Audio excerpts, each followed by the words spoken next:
Students, आपको मैंने जो है केमिकल इक्विलिब्रियम पढ़ा दिया है, कंप्लीट हो गया है।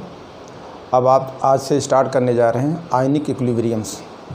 तो आओ पढ़ते हैं आयनिक इक्विलिब्रियम्स। यानी आयनिक इक्विलिब्रियम का मतलब है कि कोई भी इलेक्ट्रोलाइट्स लेंगे और उस इलेक्ट्रोलाइट को अगर आप जो है मॉल्टेन या फ्यूज स्टेट या इक्वस सॉल्यूशंस में डालते हैं तो वो आयन बनाएगी। अगर आयन बनेगी तो उस आयन के बीच में इक्विलिब्रियम होगा, यानी पहले धीरे धीरे टूटेगी, शुरुआत में टूटती रहेगी, एक स्टेज ऐसा आएगा कि रेट ऑफ फॉरवर्ड और रेट ऑफ बैकवर्ड बराबर हो जाएगा। तो उसी को कहेंगे आयन्स बनेंगे और आयन के बीच में इक्विलिब्रियम आ जाएगा। तो आयन्स इक्विलिब्रियम, जब आप आयन इक्विलिब्रियम पढ़ते हैं तो उसके लिए सबसे पहले चीज़ है कि इलेक्ट्रोलाइट्स क्या होते हैं। तो इलेक्ट्रोलाइट जान लीजिए, इलेक्ट्रोलाइट्स क्या होते हैं, ये रहा। तो इलेक्ट्रोलाइट जो है वो सब्सटेंस होते हैं जो मॉल्टेन या फ्यूज स्टेट में या इक्वस में जो है वो टूट जाते हैं, उसे इलेक्ट्रोलाइट्स कहते हैं। तो लिख लीजिए, that substance which dissociate, that substance which dissociate, that substance which dissociate into ions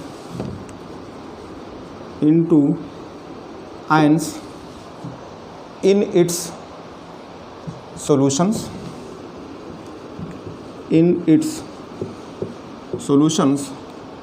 or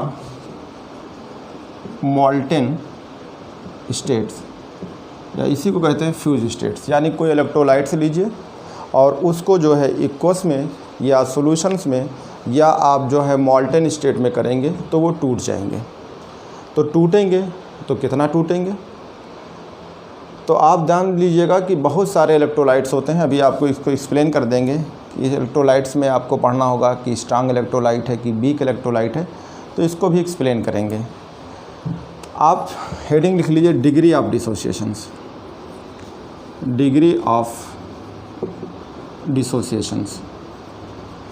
degree of dissociation का मतलब होता है या तो अल्फ़ा होगा या इसी को एक्स कहते हैं। यानी इसका मतलब कह सकते हैं कोई एक मोल लीजिए या फिर मोलर कंसंट्रेशन में लीजिए, एक मोल लीजिए या फिर 1 कैपिटल M लीजिए, एक मोल लीजिए या मोलर कंसंट्रेशन लीजिए, उसमें से कोई कितना टूट जाता है उसे बोलते हैं डिग्री ऑफ डिसोसिएशन। तो लिख लीजिए, that part of 1 mole, that part of 1 मोल, मोल में लीजिए या फिर क्या लिख सकते हैं मोलर कंसंट्रेशन में ले सकते हैं। That part of 1 mole of electrolyte,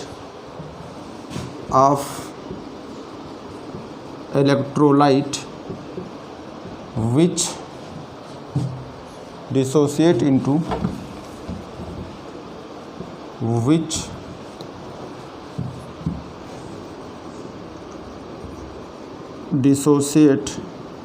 into ions called degree of dissociation, called degree of dissociation। Simple तौर से मान लीजिए कोई आप लेते हैं इलेक्ट्रोलाइट AB है, इसको आप इक्वस में डालेंगे तो ये टूट जाएगा, टूटेगा तो मान लो A पॉजिटिव इक्वस और B निगेटिव इक्वस बन गया। शुरुआत में अगर हम एक मोल लेते हैं तो शुरू में नहीं टूटा होगा तो 0 0, तो इसे क्या कहेंगे इनिशियल या t बराबर 0, कोई समय नहीं लगा है, t बराबर 0 या इसी को बोलते हैं इनिशियली, शुरुआत की बात है। मान लो इसमें से अल्फ़ा टूट जाए, तो अल्फ़ा अगर टूट गया तो ये अल्फ़ा टूटेगा, ये क्या कहेंगे 1 माइनस अल्फ़ा है। अगर इसका कंसंट्रेशन दिया है तो C से मल्टीप्लाई कर दो। ये कब होगा, जब ऐसा आएगा तो इक्विलिब्रियम आ जाएगी, तो कहेंगे एट इक्विलिब्रियम्स, एट इक्विलिब्रियम्स। तो ये जो है अब ये टूट गया, अगर इसका चाहें तो आप निकाल सकते हैं। अगर इसका इक्विलिब्रियम कांस्टेंट निकालना है तो क्या निकाल सकते हैं, तो कहेंगे पोरोडेट कंसंट्रेशन यानी ए इक्वस का कंसंट्रेशंस, ये B aqueous concentrations upon A B aqueous, इसकी वैल्यू रखेंगे। तो ए की वैल्यू जो है इक्विलिब्रियम पे आया है कितना, सी अल्फ़ा, और बी कितना है, ये भी सी अल्फ़ा अपान 1 माइनस अल्फ़ा, ये रहा सी। तो सी से काट देंगे तो क्या बन के आएगा, C alpha square 1 minus alpha, तो इक्विलिब्रियम कांस्टेंट आ जाएगी। तो ये रहा आपका जो है कोई इलेक्ट्रोलाइट्स है वो टूट जाएगा। तो बहुत सारे इलेक्ट्रोलाइट्स होते हैं। अगर आप एनसीईआरटी में जाएंगे तो इलेक्ट्रोलाइट्स के बारे में बोला है कि इलेक्ट्रोलाइट बहुत सारे हो सकते हैं, जैसे स्ट्रांग हो सकता है, वीक हो सकता है। तो और इलेक्ट्रोलाइट के बारे में पढ़ लेते हैं कि इलेक्ट्रोलाइट्स क्या हैं। तो इसको मिटा देता हूँ बच्चों, और इलेक्ट्रोलाइट्स के बारे में देखते हैं। तो बीचों बीच में हेडिंग लिख लीजिए इलेक्ट्रोलाइट्स, और उसको 2 हिस्सों में डिवाइड कर दीजिए, यानी स्ट्रॉन्ग इलेक्ट्रोलाइट्स और वीक इलेक्ट्रोलाइट्स के बारे में। ये जो अभी बताया हूँ इस पे न्यूमेरिकल बताएंगे आपको। अभी तो मैंने बताया है कि डिग्री ऑफ डिसोसिएशन क्या है, यानी अल्फ़ा क्या है। तो आओ देखते हैं, लिखिए इलेक्ट्रोलाइट्स, इलेक्ट्रोलाइट। तो इलेक्ट्रोलाइट को अगर आप तोड़ेंगे तो टूट जाएगा, मतलब 2 हिस्सों में डिवाइड कर लीजिए पहले भी। तो एक होगा स्ट्रॉन्ग इलेक्ट्रोलाइट, स्ट्रॉन्ग इलेक्ट्रोलाइट, और एक होता है weak electrolytes.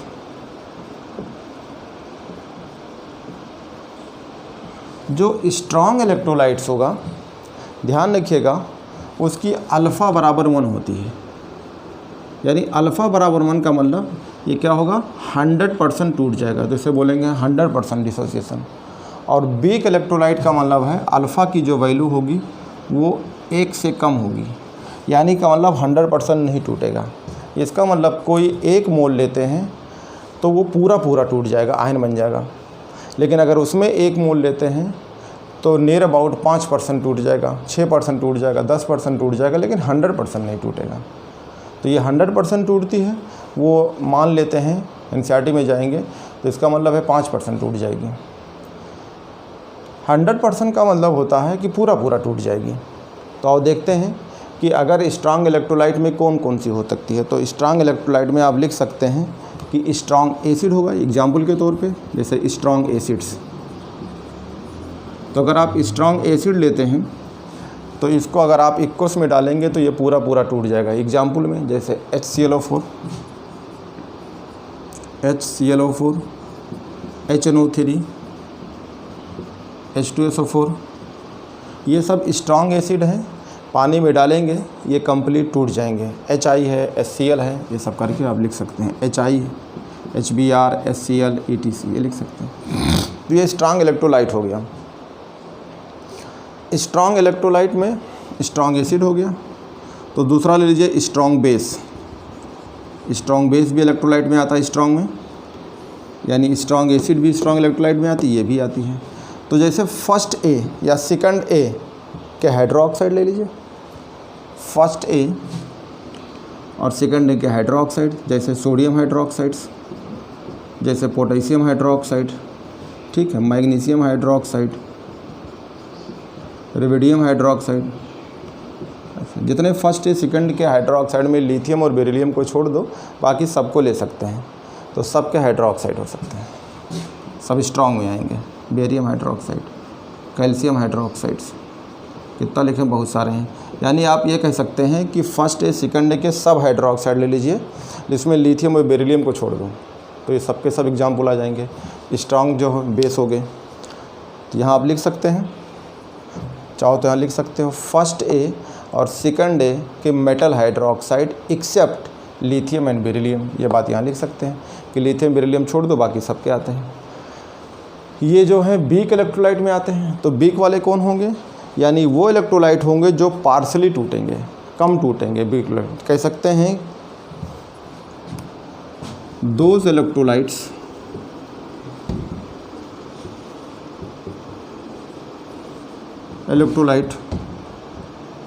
which dissociate partially in aqueous solutions, यानी ये वो इलेक्ट्रोलाइट हैं जो इक्वस सॉल्यूशन में पार्शली टूटेंगे, पूरा नहीं टूटेंगे। एग्जाम्पल में बहुत सारे हैं, जैसे एग्जाम्पल में आप बीक एसिड ले लो, बीक एसिड्स, तो बीक एसिड में बहुत सारे हैं, जैसे एसिटिक एसिड्स, ये बीक एसिड में आता है, H3PO4 ये भी बीक एसिड में आता है, ठीक है, H2S ये भी ले सकते हैं, ठीक है, हाइड्रोजन सल्फाइड अगर ये है जो है बीक एसिड में ले सकते हैं। आप और भी ले सकते हैं, H2CO3 ले सकते हो, HCN ले सकते हो, कार्बोनिक एसिड बीक एसिड होती है, H2CO3 बीक एसिड है, ठीक है, HCN है, ये सब ETC बीक एसिड में आते हैं। तो बीक एसिड है तो बीक बेस को भी ले सकते हैं, तो बीक बेस ले लीजिए,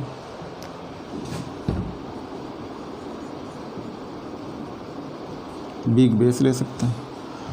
बीक बेस में जो लेंगे वो बहुत सारे हैं, जैसे अमोनिया भी होती है, ये भी बेस कहलाती है, लोन पेयर देती है, बताएंगे आपको। एल्युमिनियम हाइड्रोक्साइड्स हैं, जिंक हाइड्रोक्साइड है, ये सब ले सकते हैं, अमोनियम हाइड्रोक्साइड्स, ठीक है, एल्युमिनियम हाइड्रोक्साइड, जिंक हाइड्रोक्साइड, ठीक है, ये सब बीक बेस होते हैं। तो आपको पता हो गया कि हम अगर आयनिक इक्विलिब्रियम पढ़ेंगे तो स्ट्रॉन्ग के लिए नहीं पढ़ते हैं। क्यों? जैसे कोई भी इनमें से हम स्ट्रॉन्ग वाले को डालेंगे तो जैसे डालेंगे वो पूरा टूट जाएगा, यानी 100% डिसोसिएशन, यानी पूरा टूट जाएगा। तो यार जब कोई चीज़ 100% प्रोडक्ट में बदल जाएगी तो उनके बीच में इक्विलिब्रियम क्या, इक्विलिब्रियम ही नहीं मिलेगी। तो हम आयनिक इक्विलिब्रियम में strong electrolyte means strong acid और स्ट्रॉन्ग बेस को नहीं पढ़ते हैं। फिर किसको पढ़ेंगे?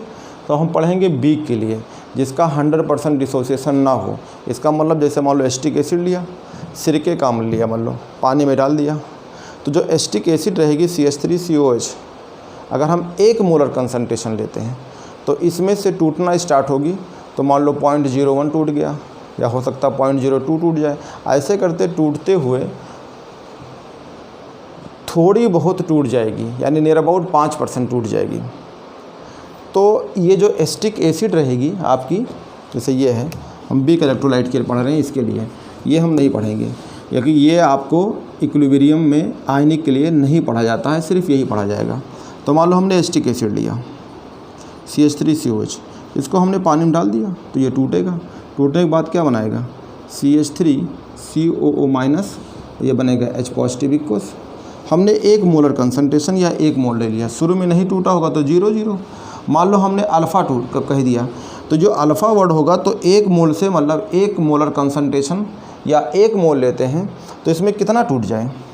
मान लो 0.01 टूट गया या 0.02 टूट गया, तो 1 माइनस 0.01। अगर मान लो ये टूट गया 0.02 बन गया या 0.02 बन गया, तो ये 1 माइनस 0.02 कह सकते हैं। और टूट गया मान लो 0.05 आ गया, ये भी 0.05, तो ये 1 माइनस 0.05 हो जाएगा, ठीक है। अब क्या होगा? अब ये नहीं टूटेगा। तो तुम्हें सॉल्यूशंस के अंदर क्या क्या मिलेंगे? सॉल्यूशंस के अंदर आपको एसीटेट आयन मिलेगा, H पॉजिटिव आयन मिलेगा, और बहुत ज़्यादा जो है एसीटेट मॉलिक्यूल्स मिलेंगे, CH3COH बनेंगे। इसका मतलब पूरा नहीं टूटा होता। अगर हम इन सब को लेते तो ये जितना लेते पूरा आयन में कन्वर्ट हो जाते हैं। इसीलिए आयनिक इक्विलिब्रियम के लिए हम बीक इलेक्ट्रोलाइट पढ़ेंगे। बीक इलेक्ट्रोलाइट टूटेगा थोड़ा बहुत, फिर इनके क्या हो जाएगी? रेट बराबर हो जाएगी, यानी रेट ऑफ फॉरवर्ड और रेट ऑफ बैकवर्ड बराबर हो जाएगा। अगर किसी भी रिएक्शंस में रेट ऑफ फॉरवर्ड और बैकवर्ड इक्वल हो जाता है तो इसका मतलब उसके बीच में क्या आ जाएगा? इक्विलिब्रियम आ गया। तो हम आयन बना के इक्विलिब्रियम पढ़ रहे हैं। तो आयन बना के इक्विलिब्रियम में हमें 2 चीज़ है, एक स्ट्रांग इलेक्ट्रोलाइट है और एक वीक इलेक्ट्रोलाइट है। तो स्ट्रांग इलेक्ट्रोलाइट जैसे आप लेंगे पूरा आयन बदल गया, तो यानी पूरा प्रोडक्ट में कन्वर्ट हो जाएगा। तो उसमें फिर रेट ऑफ फॉरवर्ड बैकवर्ड नहीं पढ़ेंगे, नहीं देखेंगे। किस में देखेंगे? जो वीक इलेक्ट्रोलाइट होगी थोड़ी बहुत टूटेगी, टूटना स्टार्ट होगी, और फिर उनके बीच में रिएक्टेंट और प्रोडक्ट के बीच में रेट बराबर हो जाएगी। तो इनके बीच में इक्विलिब्रियम आ जाएगा। तो इसीलिए हम वीक इलेक्ट्रोलाइट के लिए ही, वीक इलेक्ट्रोलाइट को ही हम पढ़ते हैं आयनिक में, आयनिक इक्विलिब्रियम में। तो आओ देखते हैं बच्चों, अब आगे कंटिन्यू करते हैं कि जो है यहाँ एक लाइन लिख सकते हैं कि किसके लिए एप्लीकेबल है या किस में हम पढ़ेंगे। तो आप कहेंगे वीक इलेक्ट्रोलाइट को ही हम आयनिक इक्विलिब्रियम में पढ़ते हैं। ये चीज़ें आपको पता होना चाहिए, क्योंकि स्ट्रांग आप लेंगे तो वो पूरा पूरा टूट जाएगा। जैसे देखो, मान लो आपने एस्टिक एसिड ले लिया, एस्टिक एसिड नहीं, मतलब आपने H2SO4 ले लिया, H2 बता चुका हूँ, ये रहा। अब इसको जैसे पानी में डालेंगे, तेजाब को पानी में डालेंगे हम, और ये पूरा पूरा टूट जाएगा, यानी H पॉजिटिव इक्वस और सल्फेट माइनस इक्वस, ये बन जाएगा। हमने 1 मोल लिया या 1 मोलर लिया तो ये क्या होगा, शुरू नहीं टूटा होगा तो 0 0, और बाद में क्या होगा, ये पूरा पूरा टूट जाएगा यार, ये पूरा पूरा बन गया। तो यहाँ क्या हो जाएगा, कुछ भी नहीं, सब खत्म हो जाएगा। तो इसका मतलब सबके सब किसे कन्वर्ट हो गए, प्रोडक्ट में। तो इनके बीच में इक्विलिब्रियम नहीं पढ़ेंगे। इसीलिए आप एक लाइन लिख सकते हैं कि जो है आयनिक इक्विलिब्रियम जो एप्लीकेबल होगी किसके लिए, वीक इलेक्ट्रोलाइट्स। तो लिखिए ionic equilibrium and it's theory, ionic equilibrium and it's theory is applicable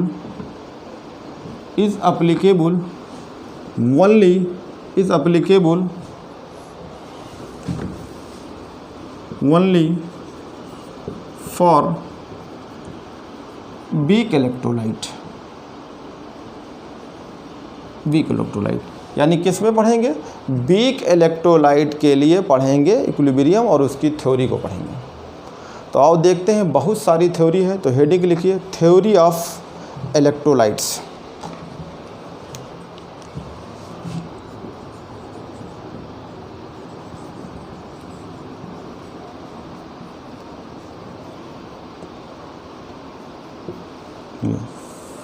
बहुत सारी थ्योरी है, तो हेडिंग लिखना है थ्योरी ऑफ इलेक्ट्रोलाइट्स। किसके लिए पढ़ना होगा, थ्योरी बहुत सारी दी थी, जैसे दिया होगा किताब में जाएंगे, आर्हेनियस थ्योरी। तो हेडिंग लिख लिया पहला, Arrhenius theory.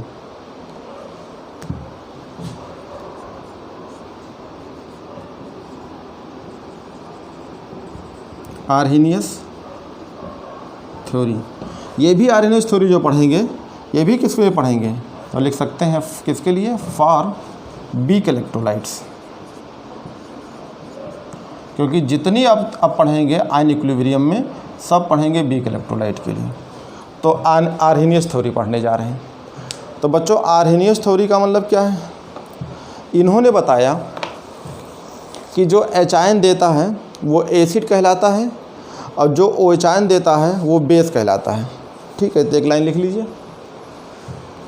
According to Arrhenius theory acid are the substance that dissociate in water to give hydronium ions या H ions, and base are the substance that produce hydroxyl ions। यानी जो H ion देगा पानी के अंदर वो acid कहलाएगा, और जो पानी के अंदर हाइड्रोक्सिल आयन या OH आयन देगा वो बेस कहलाएगा। वही आर्हेनियस थ्योरी है, लिख सकते हैं acid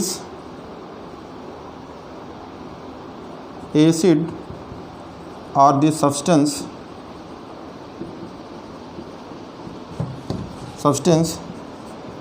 which dissociate in aqueous solution give H ion, यानी H पॉजिटिव आयन। तो एसिड वो सब्सटेंस होगा जो एक्वस सॉल्यूशन में क्या देगा, H आयन देगा। एक्वस सॉल्यूशंस, या आप कह सकते हैं सॉल्यूशन, या वाटर भी कह सकते हैं, सॉल्यूशंस या कह सकते हैं water, give H ion, gives H ion. ठीक है, और कहेंगे बेस कौन होता है, तो कहेंगे bases are the substance that produce hydroxyl ion. Bases are the substance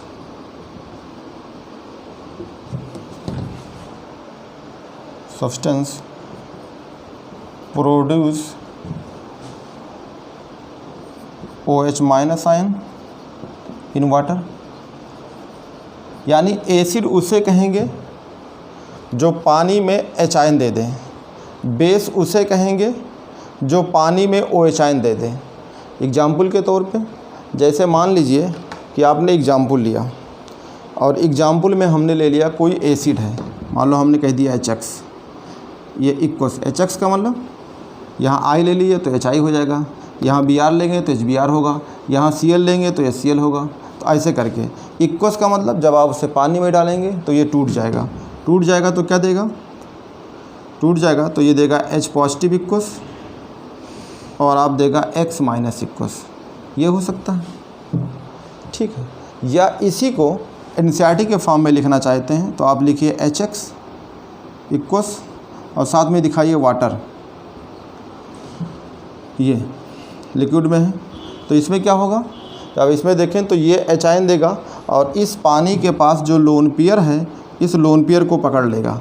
तो लोन पेयर को जब पकड़ लेगा तो इस पर पॉजिटिव आ जाएगा और यह हाइड्रोनियम आयन बन जाएगा और यहाँ से जो निकलेगा वो X माइनस इक्वल निकल जाएगा। तो चाहे ऊपर वाला रिएक्शन लिखिए चाहे नीचे रिएक्शन लिखिए, ये है, ठीक है, दोनों एक ही रिएक्शन है। इसमें हमने पानी दिखा दिया है कि पानी का जिसमें ये आप HX डालेंगे तो उसमें पानी में डालेंगे तो पानी का 1 मोल ले लिया हूँ, 1 मॉलिक्यूल ले लिया हूँ, तो इससे हाइड्रोनियम आयन बनता है और वो बन जाता है X माइनस, इसे हाइड्रोनियम आयन इक्वस कहते हैं। ये लिखा है AQ, ये भी लिखा है AQ, यानी इक्वस बनता है। तो इसका मतलब जो आपका H आयन मिलता है, H आयन बनता है, तो कह रहे हैं H आयन जो है बहुत ज़्यादा रिएक्टिव होता है और ये फ्रीली जो है सॉल्यूशंस में एग्जिस्ट नहीं करता है। यानी तो आप एक लाइन लिख सकते हैं,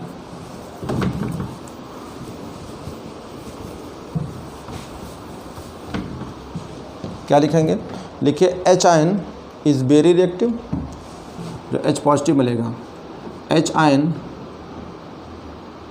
इज़ वेरी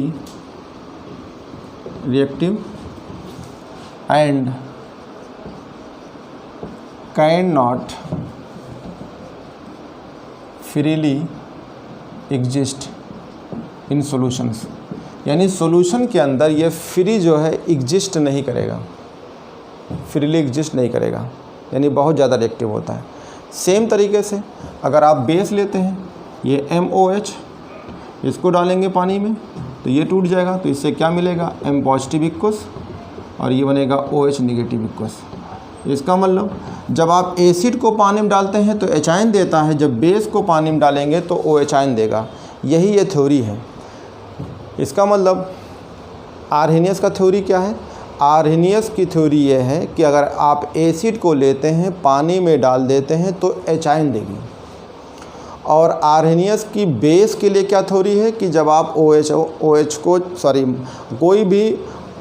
कोई भी मेटल हाइड्रोक्साइड यानी MOH हो, अगर यहाँ सोडियम लेते हैं तो सोडियम तो नहीं ले सकते हैं इसलिए क्योंकि सोडियम पोटेशियम हो या फर्स्ट या सेकंड है, अगर आप हाइड्रोक्साइड लेंगे तो वो स्ट्रांग हो जाएगा। फर्स्ट या सेकंड है के छोड़ के लेंगे, आप P ब्लॉक के मेटल को ले लीजिए तो वीक में आएगा। तो यहाँ मेटल के हाइड्रोक्साइड हो, अगर तोड़ेंगे तो यहाँ OH आयन देगा। OH आयन का मतलब हाइड्रोक्सिल आयन देगा। तो यहाँ पे एक लाइन नीचे लिख सकते हैं, NCERT में लिखा है कि hydroxyl ion is also exist in hydrated forms. Hydroxyl यहाँ लिख सकते हैं, हाइड्रोक्सिल आयन NCERT लाइन है, हाइड्रोक्सिल आयन दी हाइड्रोक्सिल आयन यानी जो OH आयन बनता है, OH माइनस को बोलते हैं, hydroxyl ion is also exist, किसमें, also exist in hydrated form, in NCERT line है, इन हाइड्रेटेड फॉर्म, किसमें, हाइड्रेटेड फॉर्म, इन सॉल्यूशन कह सकते हैं या in aqueous solution, in aqueous solutions. यानी हाइड्रेटेड फॉर्म में जो है ये एग्जिस्ट करेंगे। तो आओ देखते हैं H पॉजिटिव हो हाइड्रोनियम आयन या हाइड्रोक्सिल आयन कौन कौन से फॉर्म में होते हैं। ये NCERT में जब जाएंगे तो NCERT में ऐसे बीचों बीच में ऐसे बनी होती है एक तरह का डिब्बा और उसमें ग्रीन कलर की लिखी होती है, तो आप जाएंगे तो वहाँ ये लाइन मिलेगी आपको। तो उसी चीज़ को मैं एक्सप्लेन करने जा रहा हूँ। जितने क्वेश्चंस होते हैं NCERT से ही आते हैं, चाहे वो JEE मेंस हो चाहे वो नीट हो। तो एक हेडिंग लिख लीजिए, हाइड्रोनियम एंड हाइड्रोक्सिल आयन, ये NCERT लाइन है ये, हाइड्रोनियम एंड हाइड्रोक्सिल आयन, यानी हाइड्रोनियम या हाइड्रोक्सिल आयन को आप करते हैं। सिंपल अगर आप NCERT बुक में जाएंगे तो आप देखेंगे कि अगर H पॉजिटिव की बात किया जाए तो कहते हैं H पॉजिटिव जो है बहुत स्मॉल साइज़ की होती है, ठीक है। अगर इसको देखेंगे रेडियस तो 10 के पावर -15 जो है मीटर होती है, ठीक है। अगर H पॉजिटिव कहें तो H पॉजिटिव क्या है, कैसी साइज़ की होगी, बहुत स्मॉल, तो कहेंगे वेरी स्मॉल साइज़ है या स्मॉल साइज़ कह सकते हैं, वेरी स्मॉल। और इसकी अगर रेडियस की बात करते हैं तो रेडियस की बात करेंगे तो 10 के पावर -15 मीटर में होती है, ये होती है। NCERT में जाएंगे तो बात मिलेगी आपको। कैसे ये एग्जिस्ट करते हैं, जैसे हाइड्रोनियम आयन जो है बहुत सारे होते हैं, एक तो आपने पढ़ा होगा, ठीक है, जैसे H3O पॉजिटिव, और बहुत सारे होते हैं। तो एक पॉइंट लिख सकते हैं कि हाइड्रोनियम आयन जो है in aqueous solutions the hydronium ion is further hydrated. अगर हाइड्रोनियम आयन है तो हाइड्रोनियम आयन कौन सी होती है, जैसे ये रहा H3O पॉजिटिव, इसे क्या बोलते हैं, हाइड्रोनियम आयन्स। ये हाइड्रोनियम आयन अभी बना था, आपको दिखाया था ये। तो यही बारे में बता रहे हैं कि हाइड्रोनियम आयन और कैसे फर्दर जो है एग्जिस्ट कर सकती है। तो एक लाइन लिखो, in aqueous solution hydronium ion is further hydrated in aqueous solution, in aqueous solution hydronium ion is further hydrated to give species, further hydrated to give species. कौन कौन से स्पीसीज़ और हो सकती है, जैसे अगर मान लो आपका ये H3O पॉजिटिव है, अगर एक पानी से ये जुड़ जाए तो क्या बन जाएगी, 3H और ये 2 5H, तो कितना हो जाएगा H5, और कितने O हैं O2+, तो एक ये एग्जिस्ट करेगी। एक तो हाइड्रोनियम आयन आपकी है ही है, और हाइड्रोनियम आयन कैसे फर्दर एग्जिस्ट करती है, ये हो सकता है। मान लो कि आपका ये हाइड्रोनियम आयन है और पानी 2 मोल ले लीजिए, इसके साथ अगर जुड़ती है तो कितने हो जाएंगे, देखो आपका 4H यहाँ से और 3 7H, तो 7H हो जाएगा। O कितने होंगे, 2 और 1 3, तो ये भी बन सकती है H7O3 पॉजिटिव। ये डायरेक्ट लिखा है NCERT में, आपको बना के दिखा रहा हूँ। तो कहेंगे हाइड्रोनियम आयन जो फर्दर स्पीसीज़ है, कौन कौन स्पीसीज़ हो सकती है, तो कहेंगे H5O2+, NCERT में मिलेगी, H7O3+, ये भी NCERT में मिलेगी, या फिर मिलेगा H9O4+। वो कैसे होगा, जैसे मान लो हाइड्रोनियम आयन है, ये H3 पॉजिटिव है, 3 मोल वाटर के साथ अगर कंबाइन करती है तो कितना हो जाएगा, 3 दूनी 6 और 6 3 9, यानी आपको मिलेगा H9 और 3O और एक ये 4, तो यानी हो जाएगा। तो NCERT में डायरेक्ट लिखा हुआ है, ये तो मैंने आपको दिखाया है कि फर्दर स्पीसीज़ लाइक, ऐसे करके लाइक। तो NCERT में क्या लिखा होगा, H5O2+, H7O3+, या फिर H9O4+, ऐसे लिखें। तो जो आपका हाइड्रोनियम आयन है वो फर्दर हाइड्रेटेड होके, यानी फर्दर हाइड्रेटेड टू गिव, इतनी सारी चीज़, फर्दर हाइड्रेटेड मतलब पानी के साथ वो कंबाइन करके इस तरह का भी आयन बनाएगा। तो एक हाइड्रोनियम आयन है और भी आपको हाइड्रोनियम आयन की तरह जो है पानी के साथ जुड़ के हाइड्रोनियम आयन की तरह बन जाएंगे। तो इसको नोट कर लो। अब सेम चीज़ है, जैसे ये हाइड्रोनियम आयन है, ऐसे हाइड्रोक्सिल आयन भी पानी के साथ यानी हाइड्रेटेड होके ये भी स्पीसीज़ बनाती है। तो एक लाइन लिख सकते हैं कि similarly the hydroxyl ion is hydrated, ये लाइन लिख लो, पहले इसको मिटा देता हूँ। जैसे ये हाइड्रोनियम आयन किया है, ऐसे हाइड्रोक्सिल आयन यानी OH आयन ये भी पानी से जुड़ सकती है। तो लिखिए similarly the hydroxyl ion is hydrated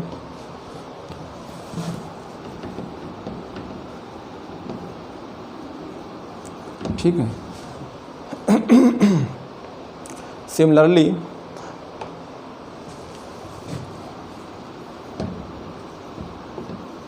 the hydroxyl ion is further hydrated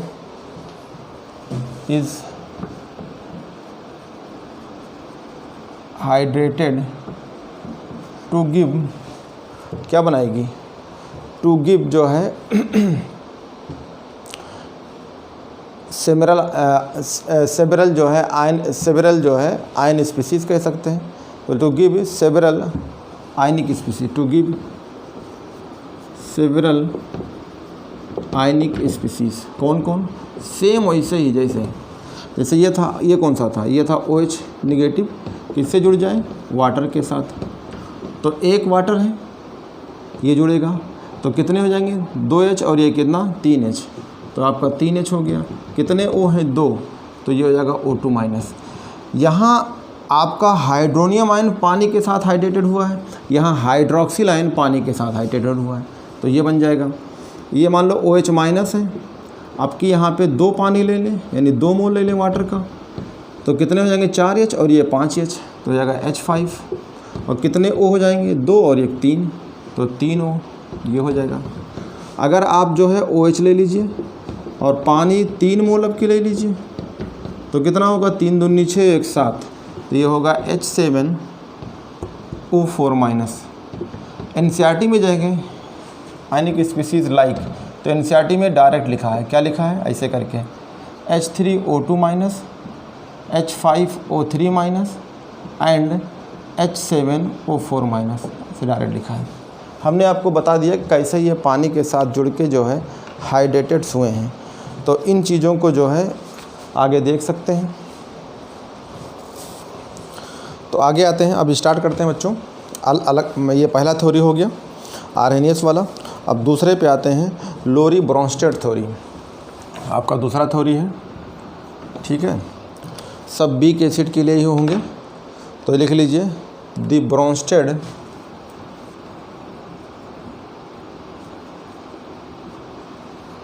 ठीक है, दी ब्रोंस्टेड BRO है, एक minute,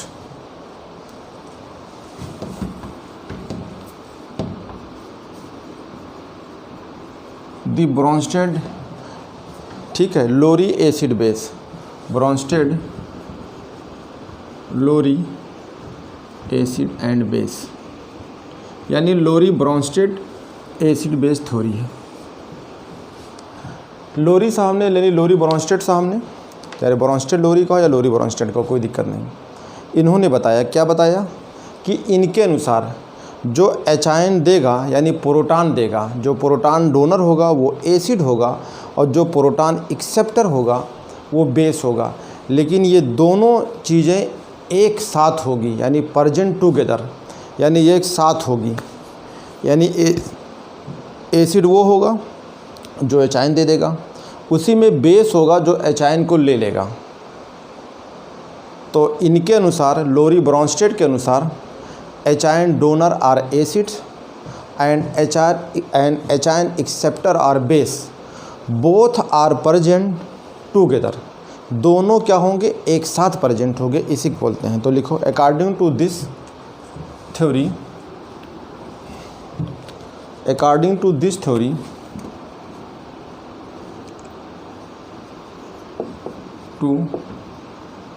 theory proton donor, proton यानी H positive donor are acid are are acid and proton acceptor are base,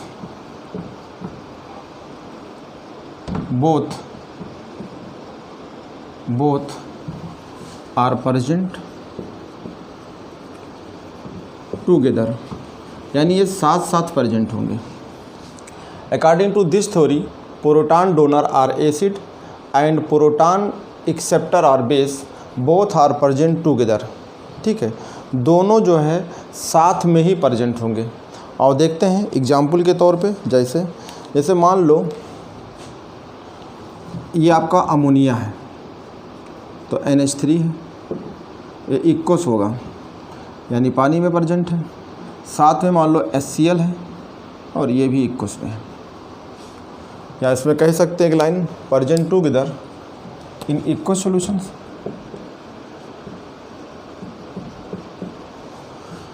तो ammonia है तो हमने कहा इक्वस कह दिया, वाटर है इक्वस कहिए या एल लिख सकते हैं।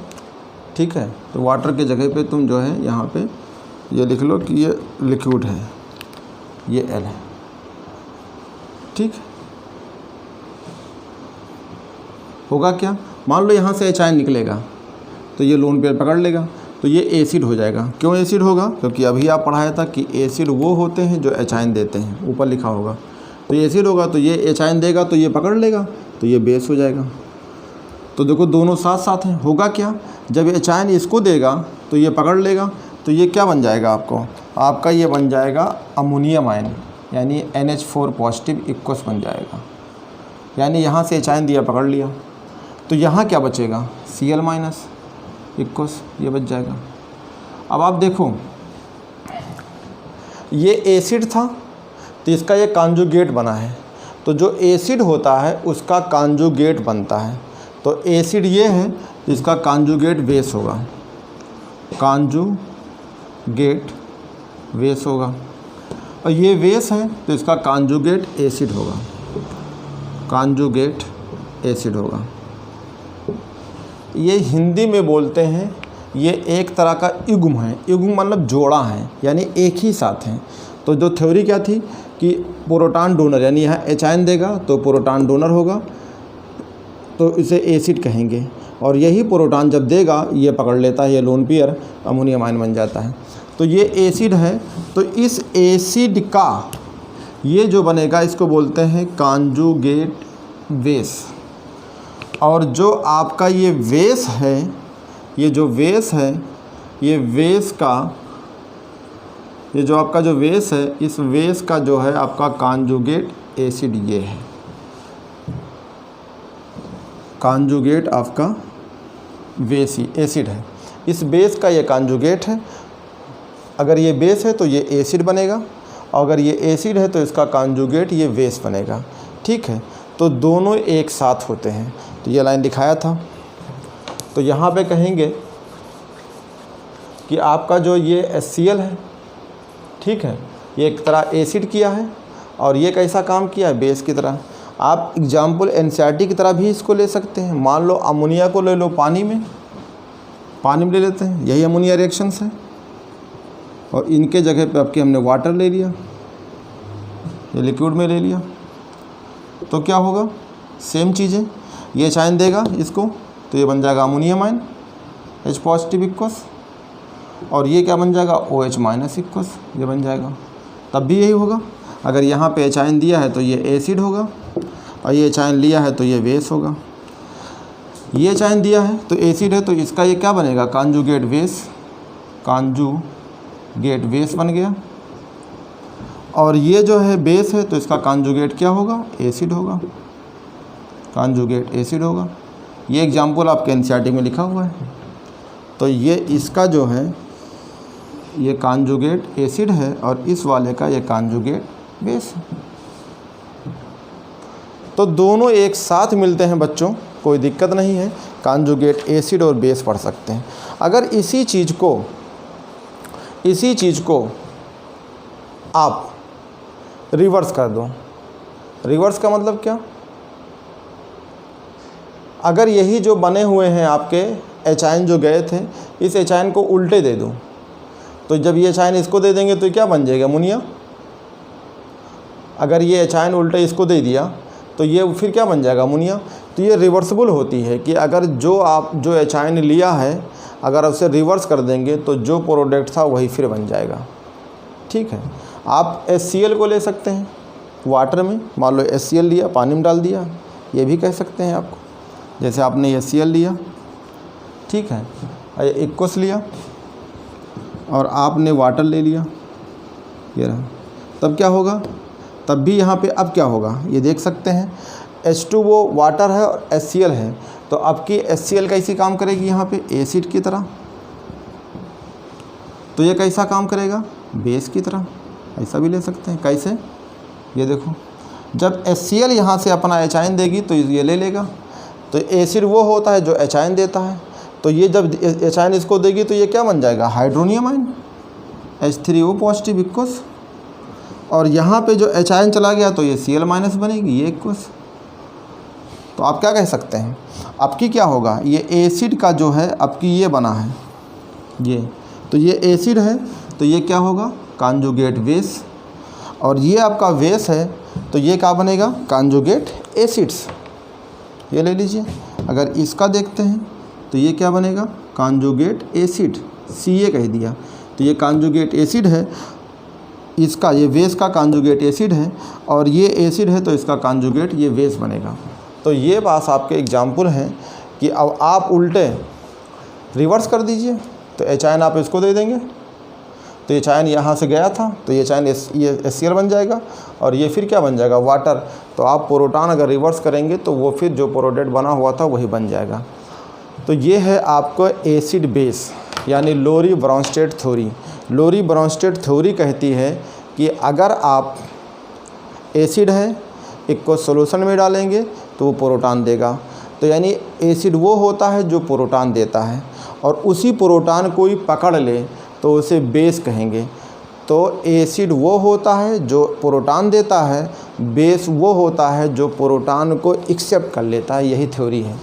अब एक चीज़ ये थ्योरी ये क्या है? एसिड बेस कॉन्जुगेशन है, यानी एसिड बेस। अगर एसिड है तो उसका कॉन्जुगेट बेस बनेगा, अगर वो बेस है तो उसका कॉन्जुगेट एसिड बनेगी। एक चीज़ ध्यान रखिएगा, कोई वीक एसिड है तो उसका कॉन्जुगेट स्ट्रॉन्ग बेस होता है, और कोई अगर स्ट्रॉन्ग बेस है तो उसका कॉन्जुगेट एसिड वीक बनता है। ये है एसिड बेस थ्योरी, जिसका नाम है ब्राउनस्टेड लोरी एसिड बेस। ब्राउनस्टेड एसिड बेस, ये इस पर सवाल आया था नीट 2000 आपका 19 में। ये अक्सर सवाल आया करता है, NCERT में जो है प्रॉब्लम नंबर दिया है और उसी प्रॉब्लम का सवाल 2019 में पूछा था। तो ये JEE मेंस पे सवाल आता है, इस पे आता है। जैसे एक लाइन लिख सकते हैं, क्या लिखेंगे? अगर आपका वीक एसिड है, अगर इसका कॉन्जुगेट बनेगा तो वीक एसिड का जो कॉन्जुगेट बनता है वो स्ट्रॉन्ग बेस होता है। वीक एसिड कॉन्जुगेट क्या होगा? Strong base. अगर आपका वीक बेस है तो इसका कॉन्जुगेट ये बेस है तो स्ट्रॉन्ग एसिड होगी, कॉन्जुगेट स्ट्रॉन्ग एसिड। ध्यान देना, अगर कोई वीक एसिड है तो उसका कॉन्जुगेट स्ट्रॉन्ग बेस होगा, अगर वीक बेस है तो उसका कॉन्जुगेट स्ट्रॉन्ग एसिड। जस्ट उल्टा होगा, वीक है तो स्ट्रॉन्ग बनेगा, स्ट्रॉन्ग है तो वीक बनेगी, ये होता है। जैसे आपसे कहा जाए वीक एसिड है, एग्जाम्पल के तौर पे मान लो वीक एसिड है आपका, तो वीक एसिड क्या है? CH3COH। इसका कॉन्जुगेट क्या बनेगा? एच आयन निकाल दो तो इसका कॉन्जुगेट बनेगा CH3COO-। तो अगर आपका ये वीक एसिड है तो इसका कॉन्जुगेट क्या होगा? स्ट्रॉन्ग बेस, SB लिख दिया, ये लिख दिया। अगर मान लो कोई वीक बेस है, जैसे अमोनिया है, ये अमोनिया है, NH3 है, ये क्या है? वीक बेस है, तो जो उसका अमोनियम आयन बनेगा ये, तो ये वीक बेस है तो अब अमोनियम आयन कैसा होगा? स्ट्रॉन्ग एसिड, यानी Sa होगा, स्ट्रॉन्ग एसिड्स। ये कैसा है? वीक बेस है। ध्यान दीजिएगा, एग्जाम्पल है, ये एसिटिक एसिड है तो वीक एसिड है, तो इसका कॉन्जुगेट ये बनेगा, तो स्ट्रॉन्ग बेस कहलाएगा। अगर ये वीक एसिड बेस है, एच आयन ले लेगा तो वीक बेस है, तो जो अमोनियम आयन बनेगा वो आपका स्ट्रॉन्ग एसिड कहलाएगा। ये सिस्टम है। एक यहाँ पे मैं ट्रिक लिख देता हूँ, ठीक है, इसको मिटा देता हूँ।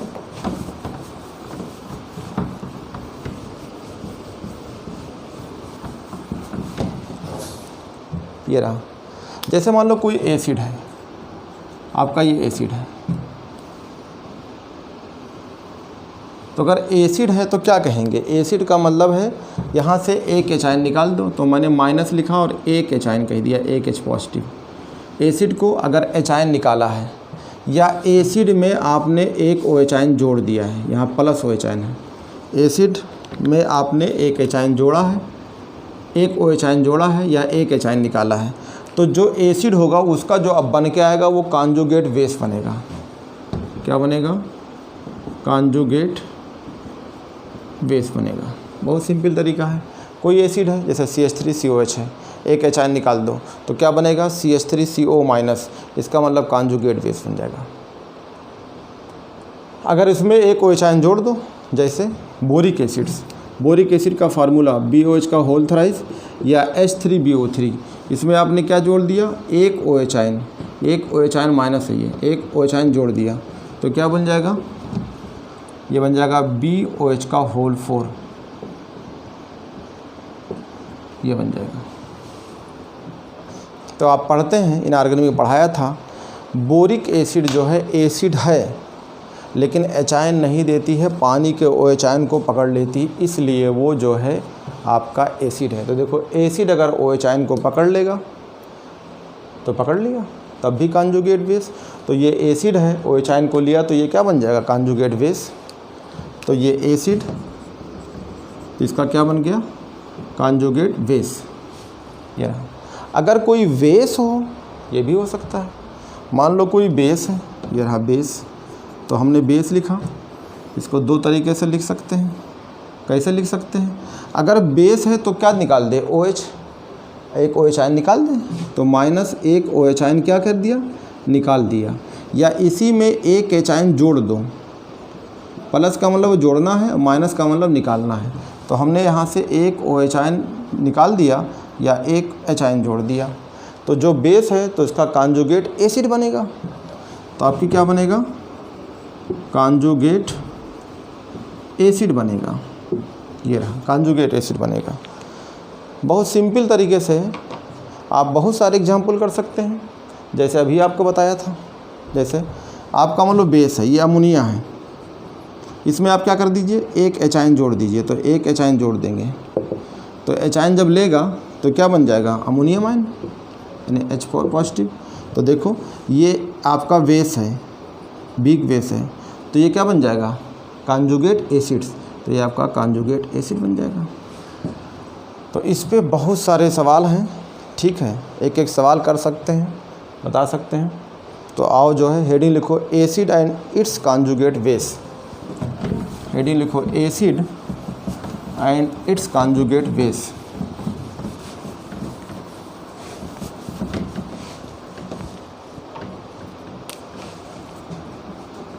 Acid and it's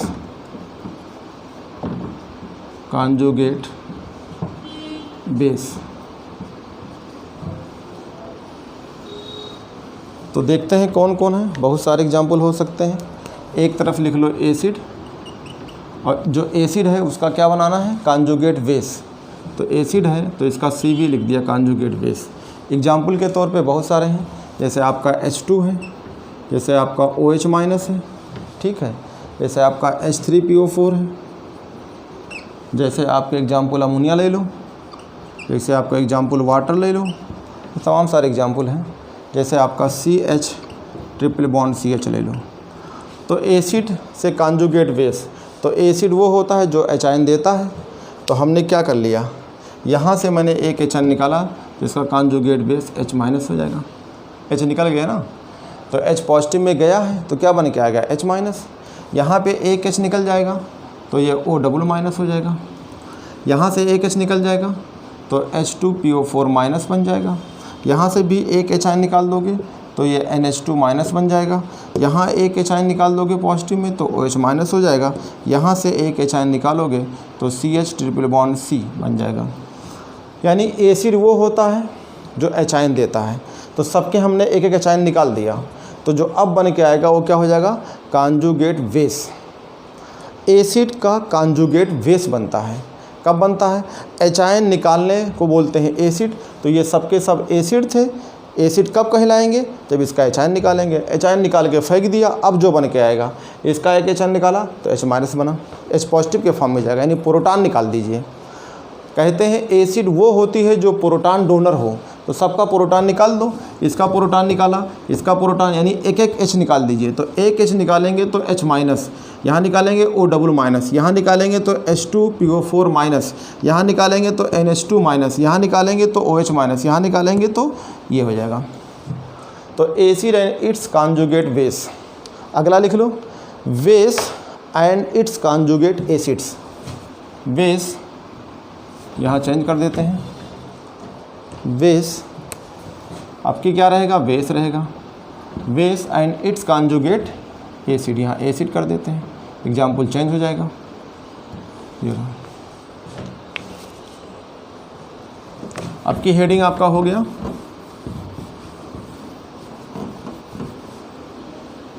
base and its conjugate acids. तो आपकी हम क्या करेंगे, बेस ले लें और बेस से क्या बनाना है, एसिड्स। तो एक तरफ हमने ले लिया बेस और एक तरफ हमने ले लिया एसिड, ये रहा। तो अब की हम कोई भी एग्जाम्पल लिख लें, जैसे मान लो हमने लिख लिया OH माइनस, हमने लिख लिया CH triple bond C minus, ठीक है, हमने लिख लिया अमोनिया, हमने लिख लिया H2O, ठीक है, हमने ले लिया आपको H2PO4 माइनस, ऐसे ले लिया। ये सब हमें बेस है, इसको हमें कॉन्जुगेट एसिड बनाना है। आओ देखते हैं क्या करना होगा। बेस वो होता है जो H आयन ले ले, तो सबको H आयन दो। जब इसको H आयन दोगे तो क्या बन जाएगा, पानी, तो पानी बन जाएगा। तो बेस का ये क्या होगा, कॉन्जुगेट एसिड। पूरा लिख लो इसको, एसिड क्या है, कॉन्जुगेट एसिड है, कॉन्जुगेट